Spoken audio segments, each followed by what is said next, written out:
Hi, this is Era, and today I will be teaching you on how to make banana bread. So, super duper easy and simple lang ng recipe na to. I will be giving you the recipe, the procedure, and also the costing na rin para sa magbabalak gawing itong negosyo. Also, ibibake natin siya sa oven. And para sa mga walang oven dyan, don't worry, hindi ko kayo makakalimutan. Gagawa din tayo gamit ang ating improvised oven. And also, I will be giving you the common mistakes din na nangyayari sa paggawa ng banana cakes and also yung tips and tricks then on how to make it better. Okay, so before we start, eto na siya.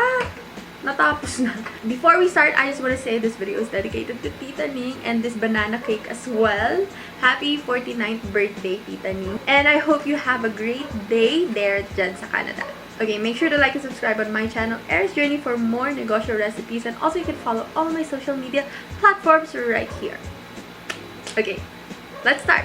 So today, we will be making banana bread. You can take a screenshot ng ating mga ingredients. So prep time niya is 10 minutes. Cooking time niya is 30 to 40 minutes. And this will be ready in 1 hour and 10 minutes. Sa ingredients na gagamitin natin, makakagawa tayo ng 2 loaves. So first, dahil 10 minutes lang naman ang prepping time natin, ipreheat na natin ang oven sa 180 degrees Celsius.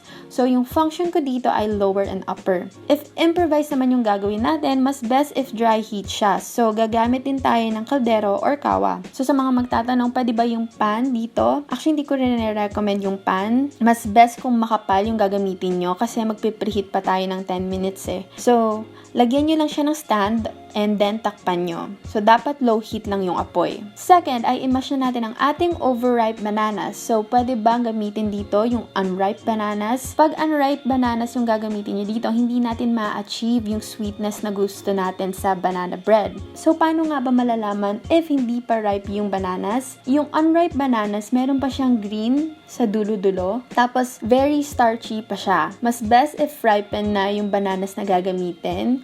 Kasi yung flesh niya magiging soft, smooth, and sweet. Kinda like this picture.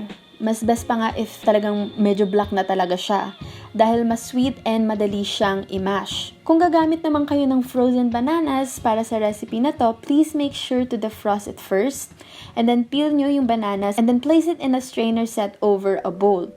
Then, after that, i-press nyo siya very gently para lumabas yung liquid niya. Then, pwede nyo nang i-discard yung banana liquid. Or maybe, kung gusto nyo isama yung liquid na yun, i-place nyo muna siya sa saucepan and then i-boil nyo siya to a couple tablespoons. And then, saka nyo siya i-add sa bananas. Also, ang ginamit ko dito ay 500 grams ng overripe bananas na lakatan. So, mas best kung yung largest size ng banana yung gagamitin nyo. So, hindi nyo siya i-measure ng may balat pa. I-measure nyo siya pag na-peel nyo na. Next is, we mix our wet ingredients. So, unahin na muna natin ang ating canola oil, 3/4 cup. I recommend you use canola oil or vegetable oil instead of butter. Kasi oil emulsifies and coats the flour. So, pinaprevent niyang umabsorb ng too much water na nagre-result ng pag-dry ng ating banana bread. So, next naman is our sugar, our brown sugar. I added brown sugar para mas maging moist yung bread. Then, 2 large eggs. So, 1 at a time. And then, i-mix lang natin siya. Yung brown sugar, wala siyang tatak nung bumili ako sa palengke. So, sa bakery supply store. Basta, ang 1 kilo niya is 40 pesos.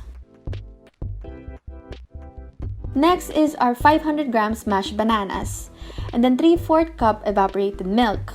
So, Cowbell ang brand nito. You can also use full cream milk or any type. Ginamit ko lang yung Cowbell kasi mura siya and maganda siyang pang negosyo. Then after that, add nyo na yung 1 teaspoon ng vanilla extract to add its own flavor while also bringing out the flavors dun sa bread. Then mix everything until well combined. So, hindi nyo kailangan super duper smooth nung batter nyo dito. Actually, mas best pa nga if medyo may lumps pa siya ng konti, yung banana. Para pag naluto na yung banana bread natin, meron pa rin medyo konting buo-buong banana.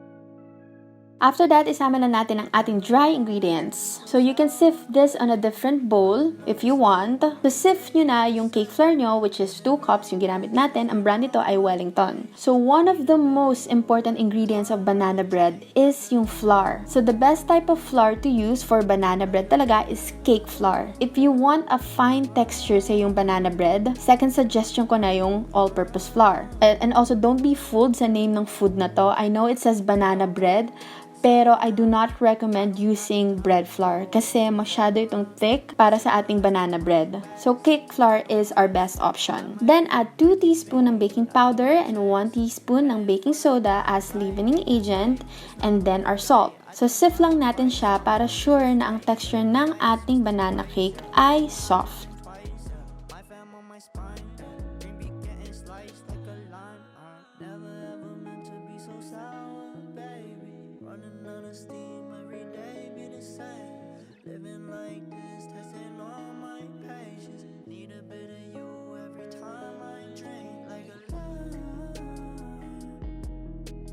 And then, i-grease na natin ang ating gagamiting mga dough pan. So, ang size na gagamitin ko dito ay 8x3. Gigrease natin siya ng oil, and then lalagyan natin siya ng parchment paper. So, make sure yung parchment paper na gagamitin nyo, may extra siya para pag kinuha natin, may hahawakan tayo.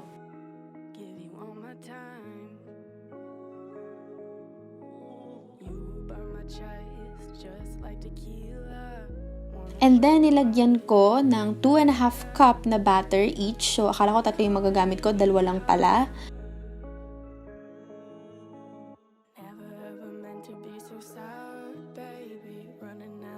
And then, para ma-achieve natin yung perfect na crack sa gitna, kumuha kayo ng scraper, so flat scraper, and then lagyan nyo siya ng oil.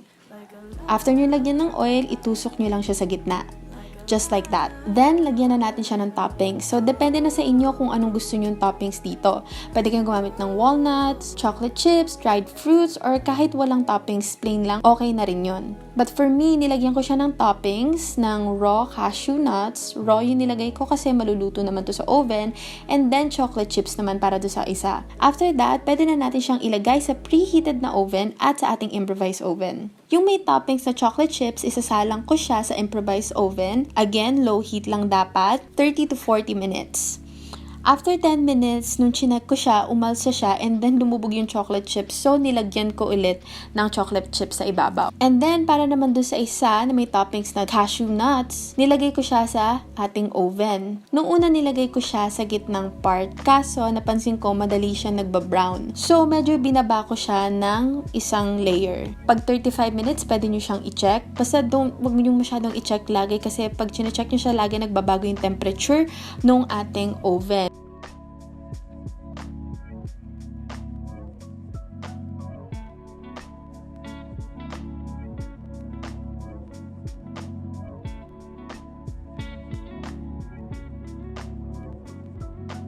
Now, kung luto na or okay na yung ating banana bread, hayaan nyo lang muna siya sa pan.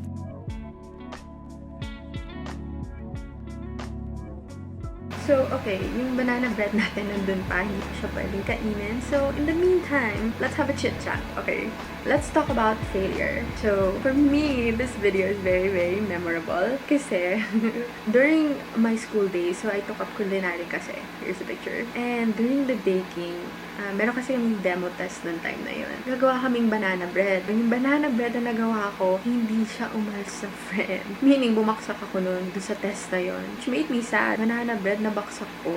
Eh, may bakery kami. May makakahiya yun. Diba? Kaya natutuwa ako kasi gumagawa akong banana bread niya. I feel like I'm redeeming myself from that time. And also, I just want to say, in life, you will have many, many, many mistakes. So, that was just a small mistake in my life. There's a lot.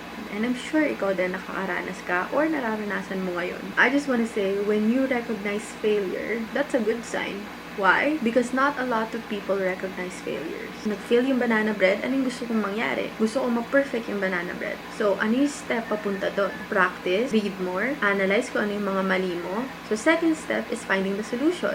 And the last step is the execution. So, for me, those are the simple steps ng pag-deal ng failures. Whenever you recognize failure, don't give yourself excuses just to comfort or to mend your broken ego. Because at the end of the day, nobody grows if they set themselves forever in the comfort zone. That's why my banner says this: His mercies are new every morning. God's mercy is new, fresh, and abundant every single day.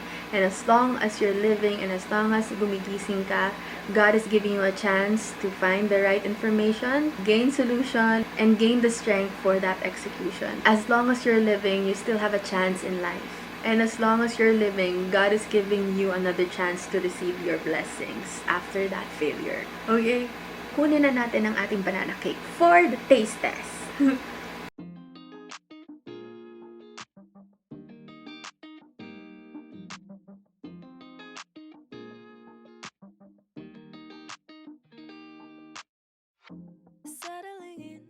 And then pag okay na, pwede na natin siyang ilagay sa box or pwede din naman isa-isa nyo siyang ibenta.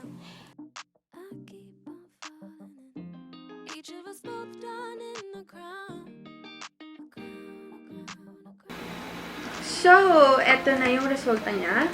This is the banana cake. Ito yung nilagyan natin ng chocolate sa ibabaw. And then, dito natin siya ilalagay. So, sa costing, sasabihin ko sa inyo kung anong size nito. Pero ito ay nabili ko sa palengke. And then, ito naman yung nilagyan natin ng cashew nuts. So, ganito siya. Ito siya kalaki. So, gumamit ako ng cello sheet dito. So, dito na tayo sa part na taste test na. Ayun! Hinati na siya. Ang spongy niya. Yan. Yan yung hinahanap natin. Super moist. And tinan mo. So, tikman na natin. Ang sarap. Sabi nila, mas tumatagal pa to. Ay, mas masarap pa to pag kinabukasan. But, ngayon parang sobrang sarap na niya. Sundan nyo tong recipe na to and talagang matutuwa kayo. As in, gusto ko sa banana bread kasi ayoko nung sobrang binibit yung batter. Ay, binibit yung bananas. Kasi gusto ko, yung pag kinain ko siya, meron pa rin chunk ng bananas. And yun yung hinahanap ko. And ito yun! So, here are the common mistakes na nangyayari pag nagawa tayo ng banana bread. And also, I'm gonna give you the tips and tricks din. So, number 1, bakit nagsisink yung banana bread? Number 1 is hindi balance yung ingredients. So, pag sinabi kong hindi siya balance, meaning nun, mas madami yung wet ingredients and konti lang yung dry ingredients na nagamit natin. So, yung batter natin, mas madami yung moisture niya compared dun sa structural ingredients, which is yung flour. So, make sure yung flour nyo, susundin nyo according to the recipe. And also, yung mga ingredients nyo, make sure na pag in-scoop nyo sila, spoon and level. Second reason is gawa ng bananas. So, bakit gawa ng bananas? Usually, yung ibang mga recipes, ang binabanggit lang nila is 2 large bananas or 3 large bananas. And then, tatanong, pwede bang medium bananas? And I've said this sa first part ng video, mahirap i-determine yung sizes ng banana. Kasi minsan may mga recipe na nakalagay large bananas. But most sa US, iba naman yung large na saging doon and iba yung size ng large na saging dito. After you mash the bananas, saka nyo siya scoop and i-measure. Doon yung malalaman yung tamang measurement niya. So, pag mas madami yung bananas na gagamitin, mas madami yung moisture. Ang tendency no, nagkakaroon ng structural problems. Next is, masyado madami yung leavening agent natin. So, ano ba yung mga leavening agent natin? Yun yung baking soda and baking powder. Yung baking soda and baking powder, ginagamit niyang pampaalsa ng ating banana bread. But, pag napadami to, ang tendency niya, pag nilagay mo mismo sa oven, and hindi pa, let's say, 40 minutes mong balak i-bake or 30 minutes, ang nangyayari, nagre-rise siya na mas maaga, and then after no, nagko-collapse siya agad. So, dapat yung tamang measurement lang ng mga leavening agent yung gagamitin nyo. And last reason is, tinanggal mo siya sa oven ng mas maaga. Next problem, bakit masyadong maitim yung banana bread ko? So, pag nakita nyo to, diba, brown siya sa gilid, pero dito, hindi naman siya brown. So, ito yung example ng sobrang brown.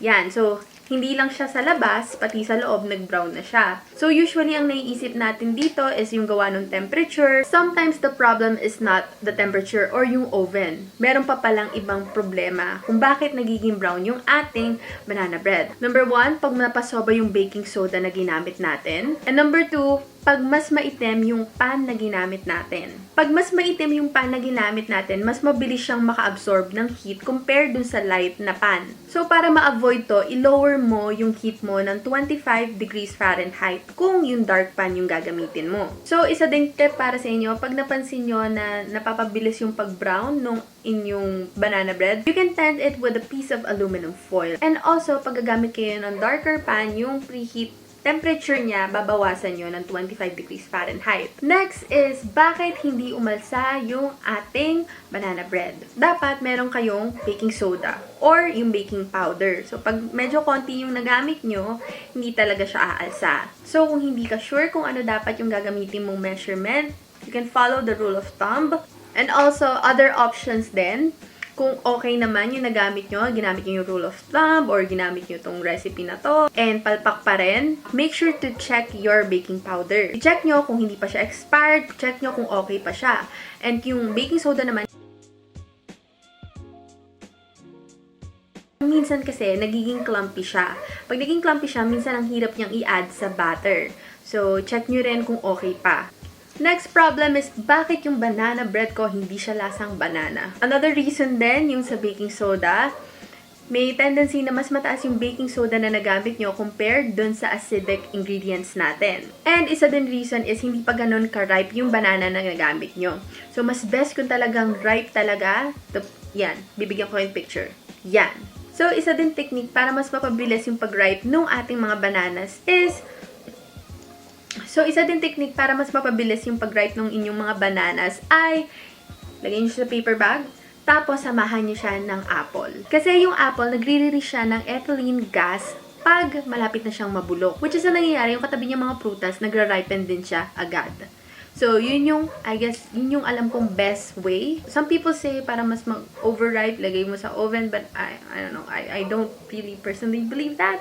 I'd rather believe this kasi, you know, it's science. Next problem is, hindi mo sure kung talagang luto na ba yung banana bread. How do I make sure? Mag-invest ka sa thermometer.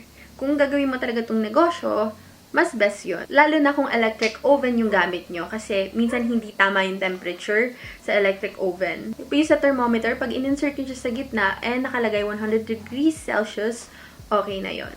And para naman sa ating last na problem, bakit ang dry niya on the inside? There are many factors kung bakit dry yung ating ingredients natin. Number one is yung fat na ginamit mo. So, sabi ko nga nung umpisa, mas maganda kung oil-based yung gagamitin nyo. Kasi yung oil, lalo na yung canola oil, nagpapalabas siya ng moisture. Remember, oil is fluid. Pag butter ginamit nyo, butter is solid. Which means, pag gumamit kayo ng butter, mas magiging firmer and denser. Denser? Is that a word? I don't know. Mas magiging denser yung inyong cake. Lalo na pag nag-room temperature na siya. So, mas best option ang oil. Second is, there's not enough sugar. So, syempre yung iba sasabihin na babawasan ko na lang sugar kasi matamis naman, gawa nung bananas. But, yung sugar, hindi lang kasi siya pampatamis ng bread. Ang purpose talaga ng sugar is, unang-una, yun nga, to add flavor to the cake. Second, to add moisture to the cake, lalo na pag brown sugar. And lastly, is to preserve lalo yung cake natin kasi tatagal lalo yung shelf life niya. So, pag kinat mo yung sugar doon, may tendency na mas maging dry yung ating banana bread. Next is yung mixing technique. As I've said, do not overbeat. Kung natatakot ka, ma-overmix siya, use the folding method. And lastly, isang reason din kung ba't nagda-dry yung ating banana cake is na-overbake. So, as I've said, invest in thermometers. And also, alamin mo kung anong pan yung gagamitin mo. Is it light or is it dark? Also, wag nyo, pagkahango nyo, wag nyo agad ilalagay sa container. Lalo na sa plastic container like this. Kasi, pag mainit pa siya, plastic wrap leads to condensation. Which means, magkakaroon ng molds. Pag nilagyan nyo agad ng plastic wrap ng mainit. Okay? Okay, so nandito na tayo sa part ng costing. So, paalala lang, yung costing ko dito is nabibase sa ingredients na nagamit ko. Also, na-base din to sa time, date, and location ng mga pinagbilhan ko ng ingredients. So, I'm just gonna give you a brief overview and mas best pa rin kung magkakaroon kayo ng costing ng sarili nyo para mas accurate. So, let's start. 2 beses tayo magko-costing. Isa para do sa plastic container kasi yun, isang buo natin siyang ibebenta, and yung isa naman is per piece yung pagbenta natin. So, first, ang gagawin natin ay yung banana cake in a container. So, yung isang buong banana cake yung i-costing muna natin. Ang total puhunan natin dito ay 134.65. Yung plastic container natin, ang size niya is RHC size 8. So, ang isang buong loaf ng ating banana bread ay 67.32 pesos ang puhunan niya. So, 150 times 2, kasi dalawa yung ginawa natin, 300 pesos. So, 300 pesos yung kita natin.